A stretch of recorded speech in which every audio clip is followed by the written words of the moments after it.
Welcome to the Healthcare Provider Happy Hour. This is a safe space where we invite healthcare providers to unapologetically be themselves after the working day.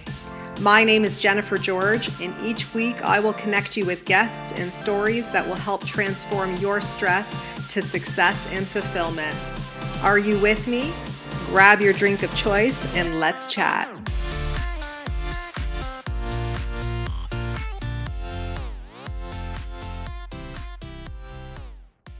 Hey everyone, welcome to the Healthcare Provider Happy Hour. I'm your host, Jennifer George, and I'm joining you today with a special guest. His name is Randy Cook, and Randy is a physician with over 40 years of clinical experience in vascular surgery. He's an educator, he's a podcast host of the Prescription for Success podcast, and he's an executive physician coach for MD coaches. And Randy's role now is to basically help guide physicians and other healthcare professionals on navigating their careers and aligning themselves with what fulfills their calling.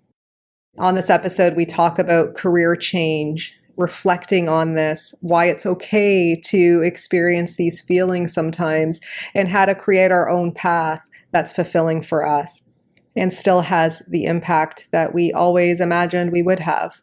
So grab your drink of choice, join us. You don't want to miss this episode.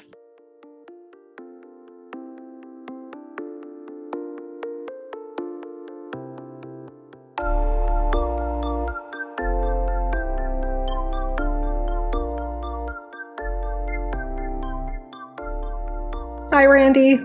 Hi there. Hello, how are you today? I am very well. So nice to sort of meet you. Likewise. I'm gradually becoming accustomed to this electronic world.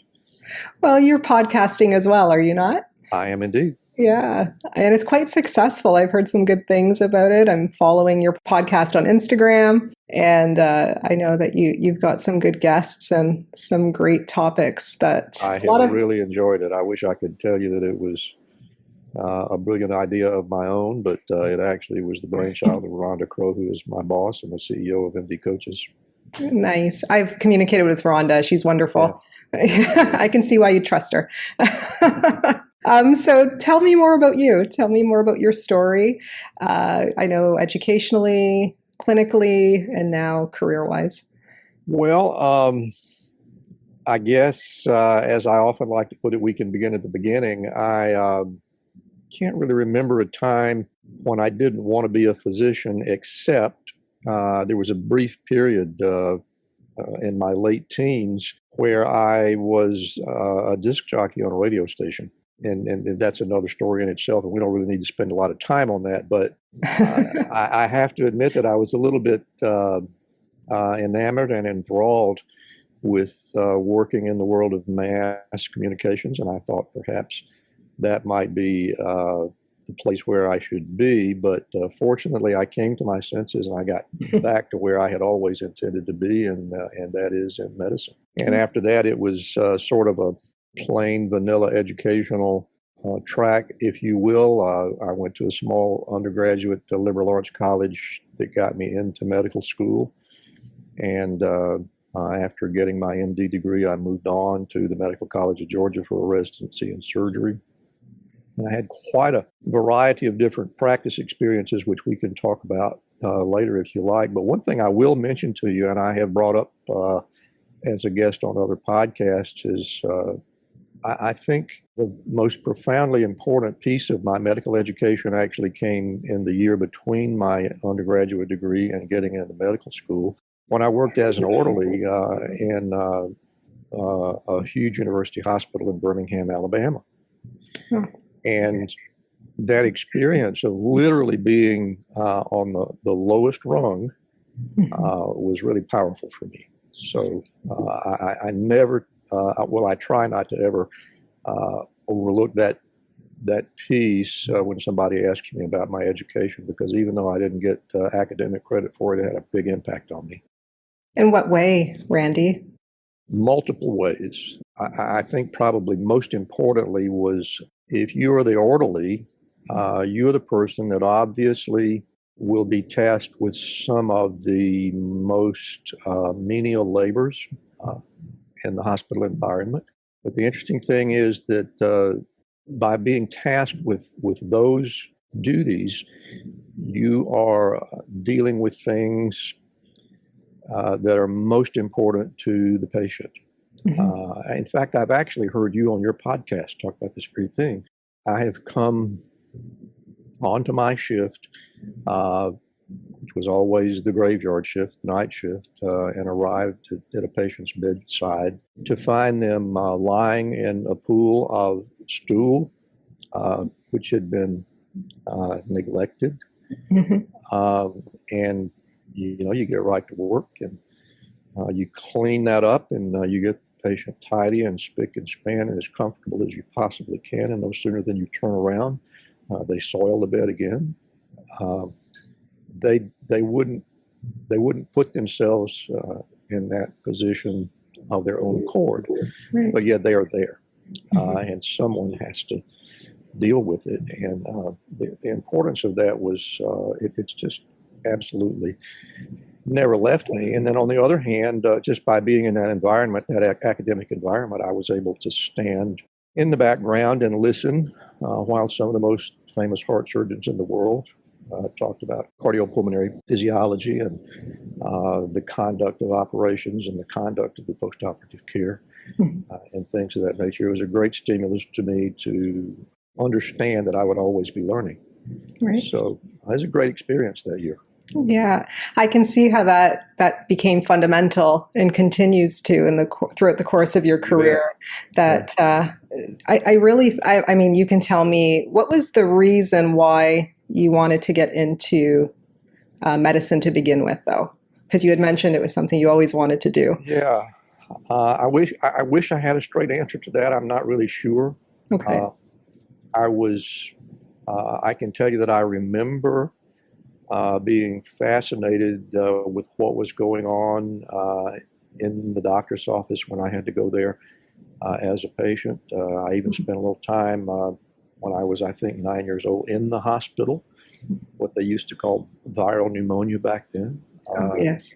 So, you're too young to intellectualize what's going on, but nonetheless, I was fascinated with it. And later on, I became fascinated with television dramas about medicine, Dr. Kildare and Ben Casey and all those guys. Love it. So that's where my curiosity came from. And then, as I say, I started an educational process designed to get me in medical school without having any idea of what practicing medicine was all about. That year as an orderly cemented it for me. I knew that was exactly where I wanted to be. Oh, I love that.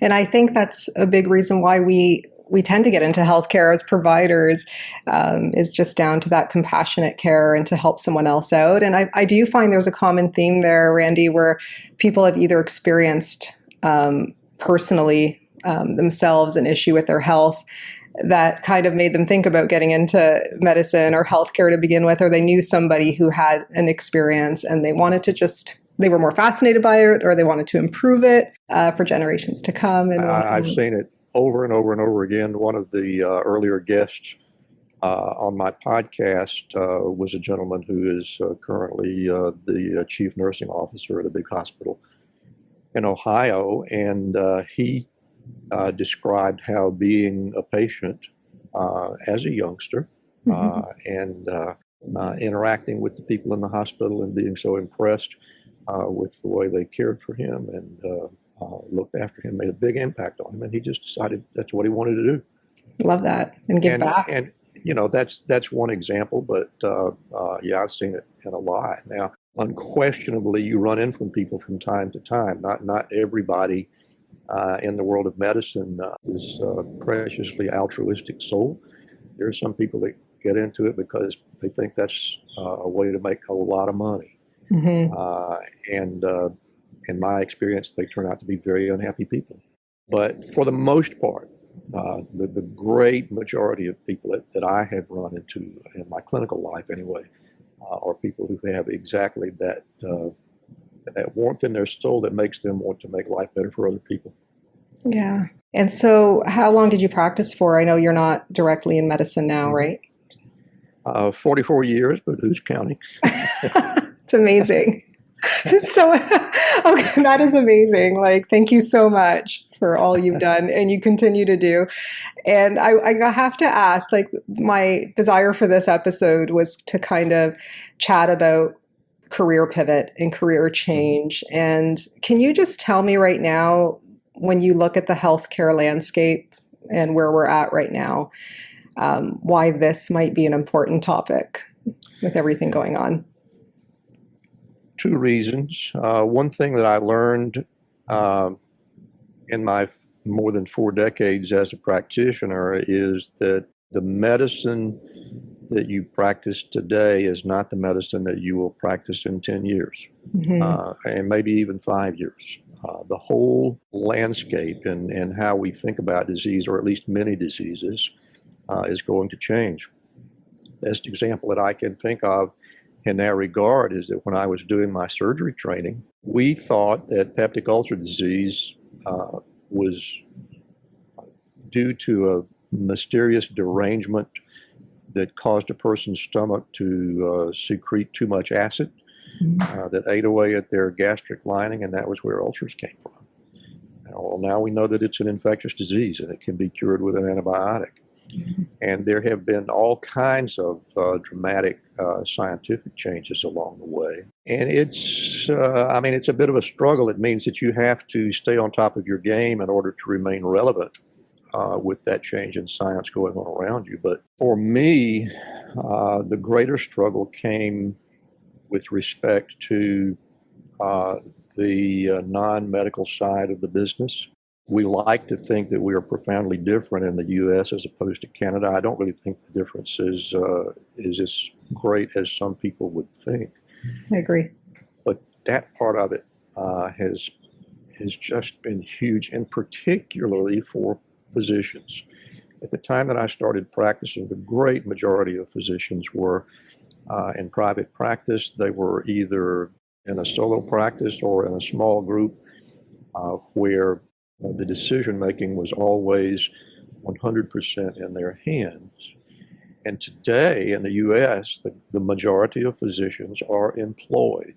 Oh. And when you become an employee, your world really changes, because your employer, although they may give lip service to the fact that you have a special gift and a special educational background, and that you're well trained in the healing arts, for your employer, you're overhead. It's true. And that changes the entire landscape. It changes the way you think about what your experience is going to be like when you go to work. And it was very hard for me. I'm not sure. In fact, I think it would be more honest for me to say that I never properly adapted to that, and I was never, from the standpoint of the service that I provided, I never was an employee. I closed my surgery practice about 10 years, I guess, before I finally stopped practicing, and so I was generating patient revenue by taking care of patients. But as the medical director of the wound center where I was working, I owed a certain obligation to the hospital, and they began to make life difficult for me. I did not adjust well at all. It's so challenging, I find, balancing that. Like, as a direct care clinician myself, so I work in hospital. I love direct care, but I also want to be a part of change and, progressiveness. And I think a lot of healthcare providers have that desire to impact in some ways, and some are fine with just providing direct care and going home at the end of the day, perhaps, and doing it all over again. But I think that sometimes when that calling is a little bit on both sides, I think that's where, like you said, it becomes more about the non-clinical, that becomes more of the stressor, and it becomes hard to balance. It's caused a lot of people to have to make some dramatic changes, particularly in this country, in the U.S. The most dramatic thing that I have seen among primary care physicians is that they're just separating themselves from that world altogether. They're doing a thing called direct primary care. They go in business for themselves. They accept some number that they decide upon who are their subscribers, and they agree to always be available for that person and or their family. Mhm. And there is no oversight from a hospital or any healthcare organization. And the ones that I have spoken to, one in particular that I've had on my podcast, are happier than just about anybody I've seen in the healthcare world today. I was just going to say, I've interviewed a few therapists or allied health professionals too who've done that as well, who've just gone completely on their own, completely just private, and it's hard to get started and whatnot, but are just generally more happy and can expand Sure. themselves more and do other things and that they kind of desire as well. Is that when you decided to go into coaching? And like, at what point did you get into that space? Because I mean, again, we get into healthcare to provide medicine and whatnot, but we end up doing so many things. I would like to tell you that I'm just loaded with wisdom and I knew exactly what to do. But the truth is, it was really a happy accident. I mentioned Rhonda Crow, who is the founder and CEO of MD Coaches. I had known Rhonda for a number of years. I had worked on the educational faculty for a huge chronic wound care group that managed many, almost 1,000 wound care centers across the U.S. So we got to know each other, and at some point, my hospital separated from that particular management company, so I hadn't seen her for a while. But just when I had gotten into that phase where I was really dissatisfied with the day-to-day agony of having to deal with the people in hospital administration, she called me from out of the blue, and she told me that she wanted to start a company for the purpose of providing coaching services for physicians. And she knew that I had a background in radio and wanted to publicize this coaching company with a podcast, which was to be called Prescription for Success. Wow. And I thought, well, my goodness, where do I sign? Yeah. And then there was oh, by the way, I'd like you to be a coach also. Oh, wow. So I couldn't have one without the other, and it was actually a very easy decision to me. But I was on the verge of announcing my retirement from medicine when I got that call. Wow. And knowing that I would have something that sounded like it should be very interesting and very gratifying available to me in retirement, it made it a lot easier to make that decision. But that's how podcasting and coaching came about. Wow, I love that story. I just think that was meant to be, all of that. And you were able to be all of it. So. Yeah, it was just a matter of timing. So did you start coaching before the podcast, or did... No, we needed to attract some clients first of all, and then in addition to that, I needed to be trained. So I took a course in coaching and got myself certified by the International Coaching Federation. And we started that preparation, and then in the meantime, we began to work on the plans for the podcast, and I was podcasting for quite a while before we had any interested coaching candidates. Wow. I was just going to say, what were your feelings like at the time when you were making, that's a pretty big change, right? So what were you feeling at that time? Like, just hearing the tone of your voice, Randy, just sharing the story, you were just, you seemed so lit up by it compared to when you were talking about being dissatisfied. Just something I observed. But is that how it felt, or was there conflict internally there? Well, there was quite a bit of relief because I never got tired of seeing patients. Right. And I think the only thing that really slowed me down in terms of pulling the trigger on retirement is that, I thought what's going to fill that space? Mm-hmm. And this sounded like something that just might do it. Right. And it has. And I mean, in addition to other things, when you find yourself with a lot of time on your hands, which is something that you don't do when you're practicing medicine day in and day out, Yeah. you find that you can fill the time fairly well if you just look around. But this Yes. gave me a little guarantee, a little insurance that I was not just going to sit in a chair and rot. And you worry about that. Right. When you walk away from a job that has occupied you literally for 44 years, you worry a little.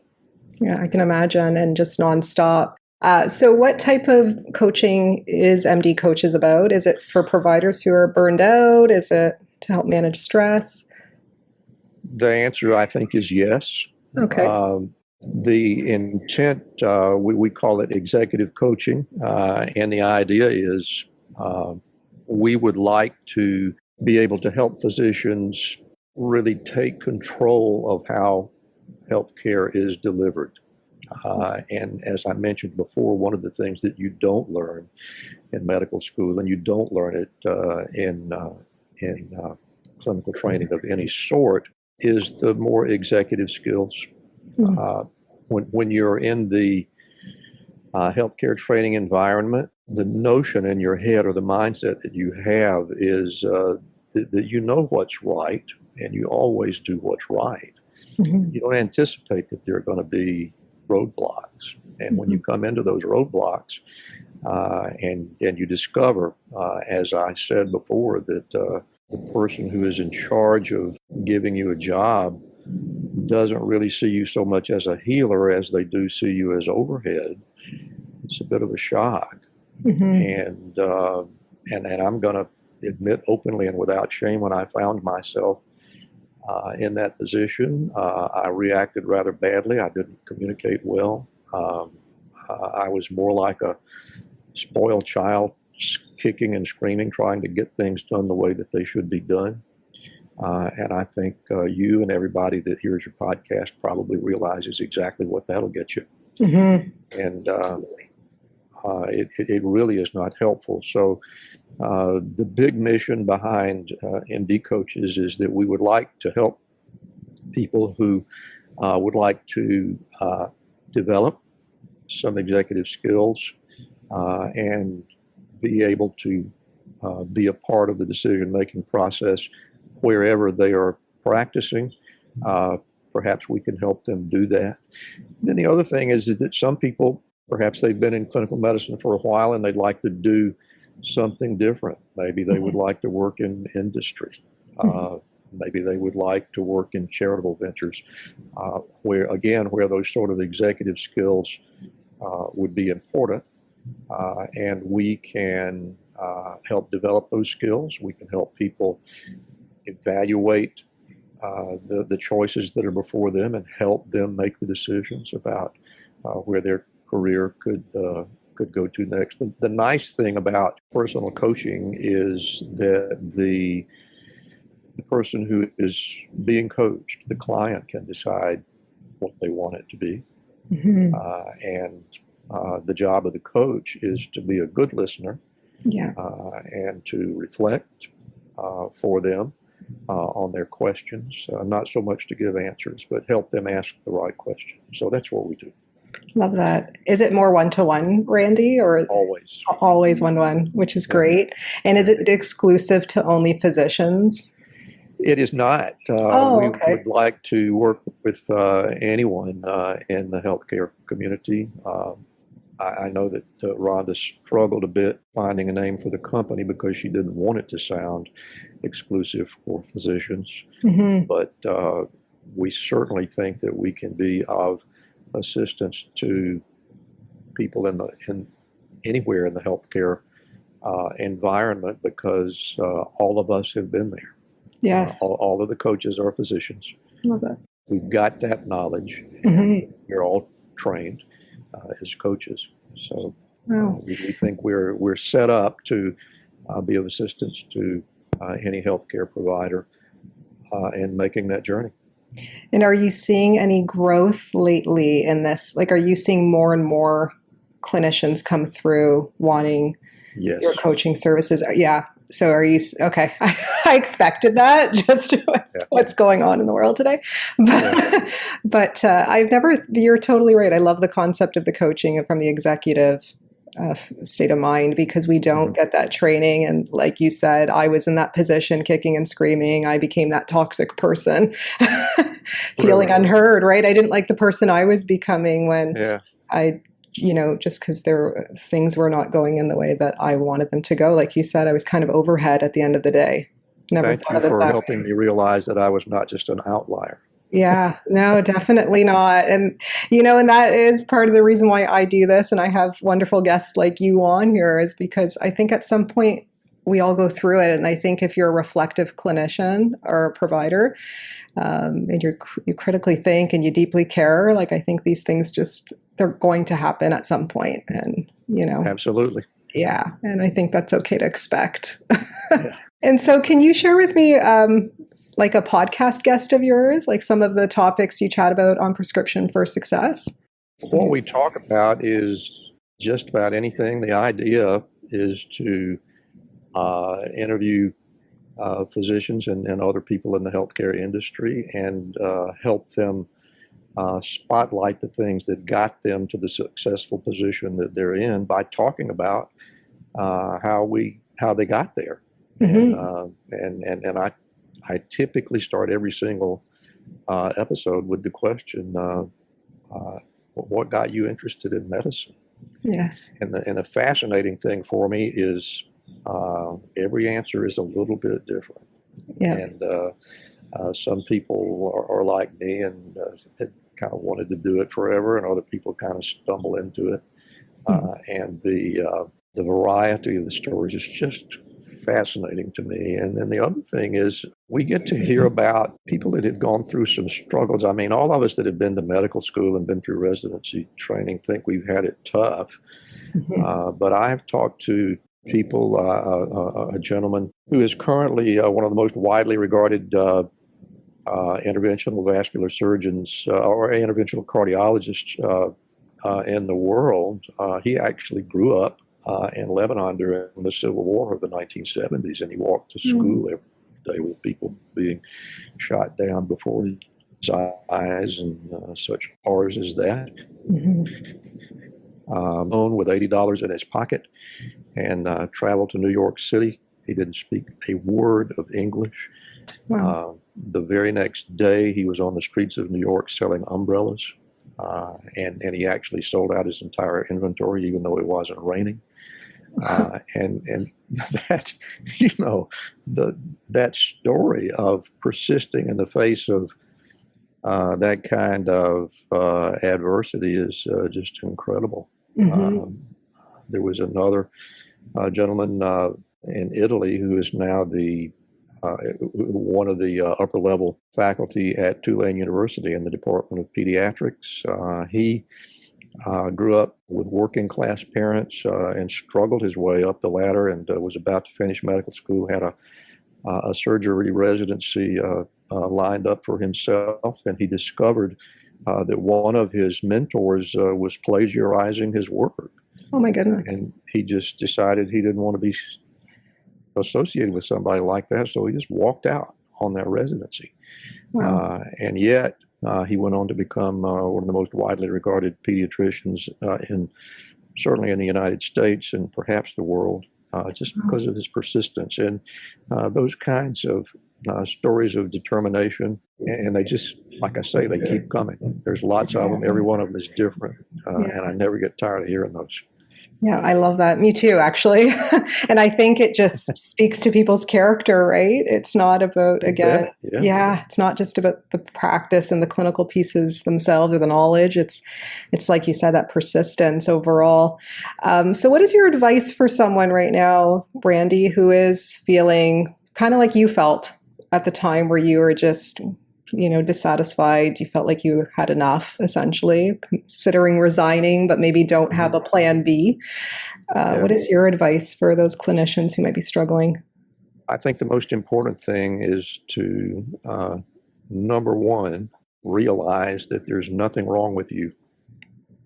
You're not unhappy where you are because of something that you did or didn't do or whatever. And then the second piece of advice is talk to somebody. Don't just sit alone in the dark and turn it over in your head, because it typically tends to seem more hopeless if you do that. And it doesn't necessarily have to be a professional coach, but at least have a conversation with somebody who will listen objectively and give you the space to say what's on your mind.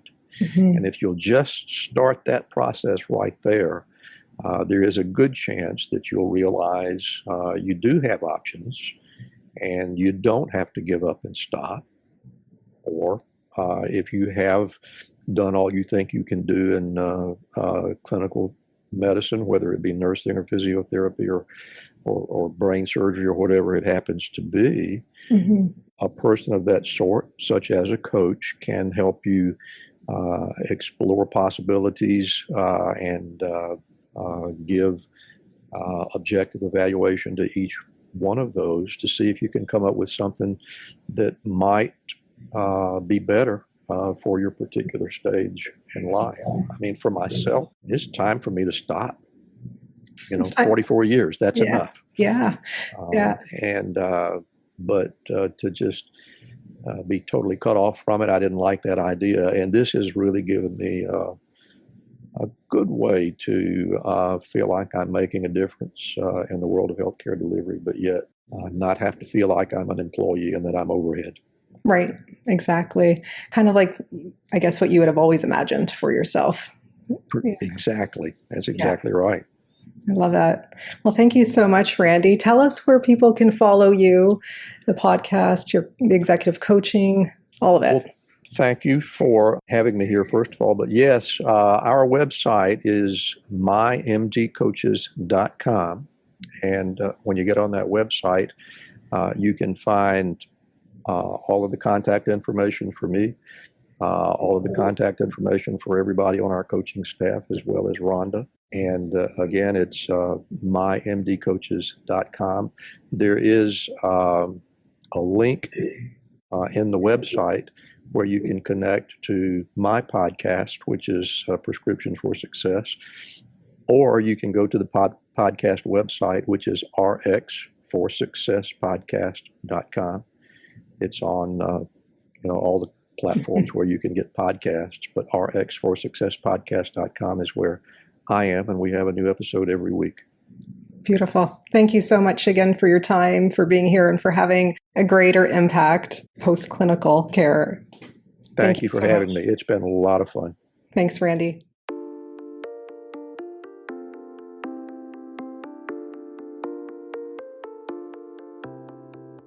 So if you guys like this podcast, please subscribe and leave an honest review. Your feedback means everything to me. Your reviews are what moves this podcast forward, and I always appreciate receiving them. If you want to get a hold of me directly, reach out to me on social media. My handles are in the show notes, and you can always subscribe to my weekly newsletters at jennifergeorge.co so that we can stay connected. So until next time, thank you guys so much again for your ongoing support.